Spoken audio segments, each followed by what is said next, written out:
I think our nation is losing. I think all of us are losing. The impeachment trial of President Donald Trump dominating the airwaves. Who's winning?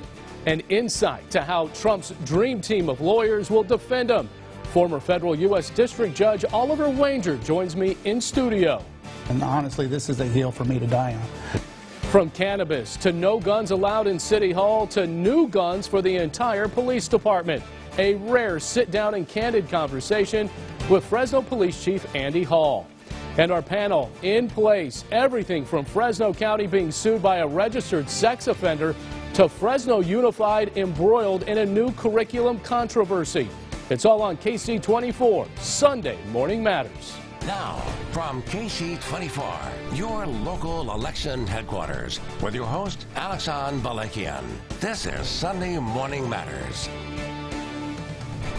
Hey, good Sunday morning to you. I'm Alexan Balakian. Thank you for joining us. And you are welcome to join the show and the conversation at Real Alexan. Use the hashtag Sunday Morning Matters. Along the way, District 22 congressional candidate Phil Arbaio in studio, why he believes he will be the Democrat to take on Devin Nunes despite not being endorsed by his own party. But first, help them remember. Please be seated. With a prayer and a call to order, history convenes on the Hill. The impeachment trial of President Donald Trump began on Wednesday with opening arguments from House managers. They have had now 3 days to present their case that President Trump abused his power and obstructed Congress. The senators, who are acting as judge and jury, will vote once the president's dream team of lawyers, led by Ken Starr and Alan Dershowitz, lay out their defense. So far, no witnesses have been called.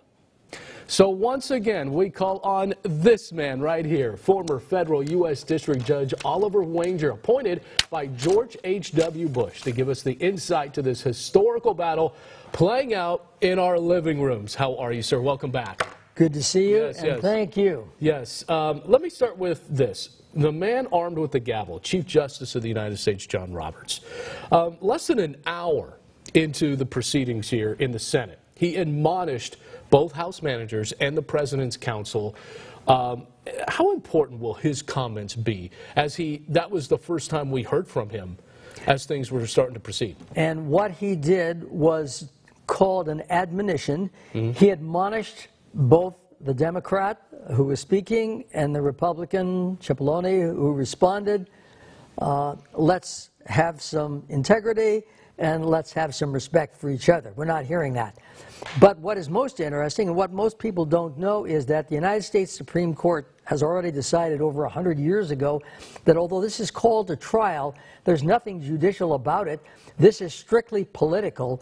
There is nothing that happens throughout the entirety of this Senate trial to determine impeachment that is reviewable in the Supreme Court or in any court. It is non-justiciable. And so, in effect, I think you used the word babysitter. Yeah. Justice Roberts is there. He's respected. But in effect, he does not have authority. He's a babysitter in this case. I think you've got it right. Wow. Okay, so in a normal criminal trial, as you know, because you're a lawyer as well, when you have trials, you have witnesses and they have testimony. But we may not have any of that in the Senate trial.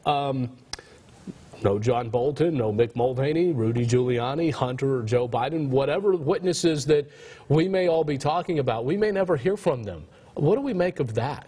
So well, is that a real trial?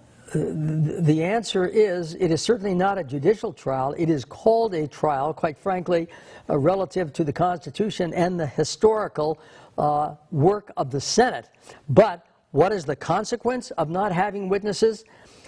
The Republicans are in a position where they are saying neither one of these, if you will, impeachment authorities is a crime.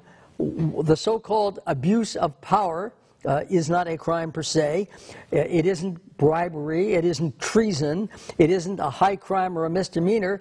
There's no bipartisan support here. Are you saying that?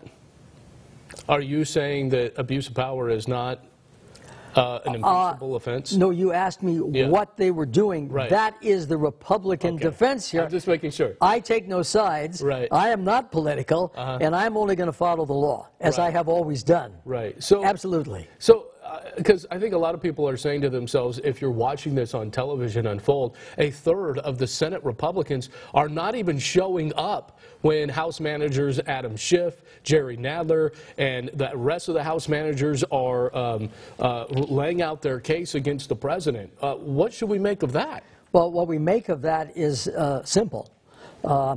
As they have said, we have heard this 4 or 5 times. It is exactly the same. And remember how it was presented in the impeachment process. It was done in a basement. There were no Republican witnesses. There were no cross-examination of the witnesses. It was no more a trial than if they're going to say now that this is not a trial because there are no witnesses. That's the end of it. They had their witnesses answering questions the way they wanted it. End of story. All right, you have met Ken Starr before. I have met Ken Starr. Yeah, years ago. Obviously, he was the prosecutor in the Bill Clinton impeachment Correct. trial. In this case, he's on the defense. He's part of the dream team of the president's counsel. That's right. What really is their attack here? Where are they going to go with this, you think? Well, I think that they have started to, if you will, disclose that.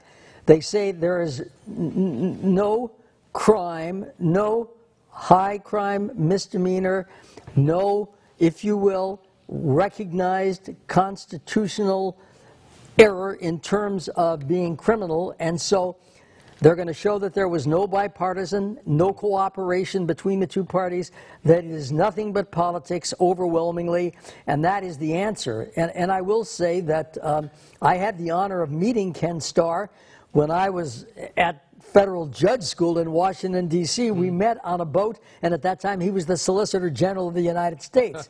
He's also been a Court of Appeal justice on the most important, the single most important appellate court in the United States is the D.C. Circuit. He was on the D.C. Circuit, and then also he became the Dean of Pepperdine Law School, which is in Malibu, and then at Baylor he was the president. So the president has a pretty good counsel, is what you're saying. About as good as it gets. As good as it gets. Okay, so each side getting 3 days to present their case here. Is that really enough? Well, the answer is for what is being presented overwhelmingly, because quite frankly, we are hearing the same things over and over with the spots, nobody being cross-examined. And so what you are doing is you are hearing the story of the Democrats. You will then hear the story of the Republicans. The answer is 3 days enough? The answer, based on what we're seeing, is yes. But remember this. Once they are finished presenting their cases in the 3 days, there's going to be another vote on whether or not witnesses will be called or whether documents will be produced. All right, so I know we have a ways to go in this impeachment trial.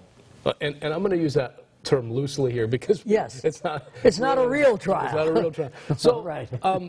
In your eyes, you're a former U.S. federal district judge, and we just have a few seconds left here. All right. Who's winning? Is the American people winning? Is the Democrats winning? Are the Republicans winning? Is President Trump's administration winning? Who's winning? I think our nation is losing. I think all of us are losing. And the answer to that is, if this weren't so political, if this had been done fairly, and we had bipartisan, as in other impeachments, where the two parties, Democrats and Republicans, work together to make sure that there is, let's not call it a trial, a fair impeachment hearing, to make a fair decision, that would help us all. It would help our nation. What is happening now is helping nobody. All right. Oliver Wanger, we always appreciate your insight. Always good to see you. Yes, you too. So we've heard from the former judge. Now it's time to see if our panel agrees. And are you the voter watching in any of this? Also, another big controversy brewing inside Fresno Unified, this time over curriculum being presented at a local high school. We'll be right back.